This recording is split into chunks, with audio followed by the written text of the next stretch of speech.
Hello, I have received numerous requests to break down the two land laws that President William Ruto assented to on the 15th of October 2025 and to explain what they actually mean for landowners, developers, and Kenyans in general. These two land laws are the Land Amendment Act 2025 and the National Land Commission Amendment Act 2025. So there has been a lot of panic and confusion on social media with claims that the government wants to convert freehold land to leasehold land and to introduce new land levies. That's not true. Actually, the rumors emanated from a bill that was previously sponsored by Honorable Kimani Ichung'wah, but later withdrawn from Parliament in June 2024, even before being deliberated or voted on. And the implication of a bill being withdrawn from Parliament is that it cannot be brought back again to be considered in its original form. So these two land laws are completely different from Honorable Kimani Ichung'wah's bill. Now let's start with the Land Amendment Act 2025. This is a private member's bill sponsored by Honorable Simon Kingara, the MP for Ruiru constituency, and it specifically amends Section 12 of the Land Act 2012. Its main goal is to ensure that all public land, whether allocated by the National Land Commission or set aside by developers for public purposes, is formally registered, titled, and gazetted by the Chief Land Registrar. It provides for the Land Registrar to register all public land and utilities, publish every registration in the Kenya Gazette, and issue titles for each parcel. So, in the case of a public entity that is incorporated, the title will be in the name of that public entity. In the case of a public entity that is not incorporated, the title will be in the name of the Cabinet Secretary for National Treasury as trustee. In the case of county government land, the title will be the name of the county government. So basically, this amendment seeks to seal loopholes for grabbing of public land. For years, we've had so many cases of schools, playgrounds, dispensaries, markets, police stations, and other public spaces vanishing because they have not usually been registered, making them easy targets for land grabbing. Now, every parcel for public use must be registered, titled, and gazetted, making them legally protected, visible, and traceable. So let's now unpack the National Land Commission Amendment Act 2025. This act amends the National Land Commission Act 2012, and it seeks to strengthen the mandate of National Land Commission as provided under Article 67 of the Constitution in regards to managing public land, reviewing grants, and addressing historical land injustices. Section 14 provides for review of grants and dispositions of public land. NLC now has 5 years to review all titles of public land issued before the 2010 Constitution came into force. Reviews may be initiated through public complaints or on the Commission's own motion.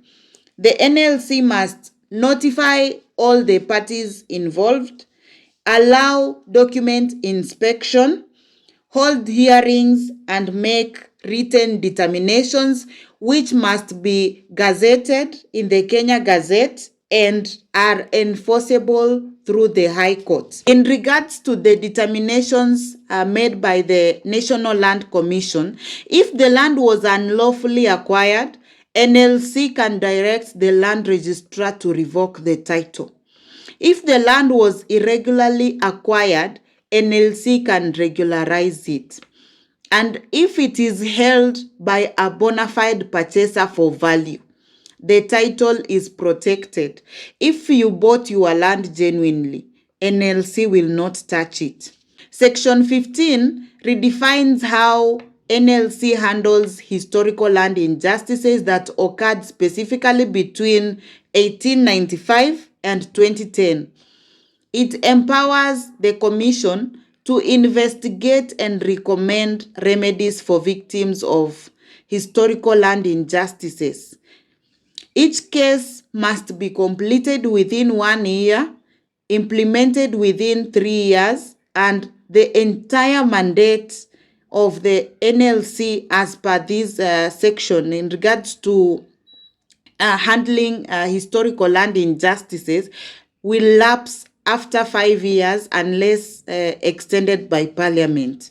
If you happen to be a victim of these historical land injustices, now you have the power to invoke Section 15 of the National Land Commission Amendment Act 2025 to raise a complaint or petition with the NLC so that NLC can review your case and grant you a redress either in the form of compensation, restitution, or other equitable remedies as provided in the Amendment Act. Then there is 26A, which empowers the Commission to open and manage its own bank accounts, which are immune from freezing or attachment by court orders.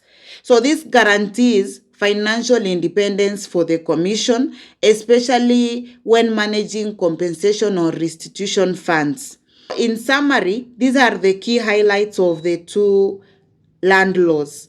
While the Land Amendment Act focuses on securing public land, the National Land Commission Amendment Act strengthens how the land is managed, especially under the Commission's constitutional mandate. Now, these two land laws have direct implications to landowners, developers, and communities. For landowners, your freehold title and private land will remain untouched. No conversions, no new levies. But if you got land between 1895 and 2010, NLC may review it only if there is credible evidence of illegality. But in case your land is subject to review, you have a right to be notified and heard in the review process before NLC makes a determination. So if you can show that you are a bona fide purchaser for value, then your land will be protected.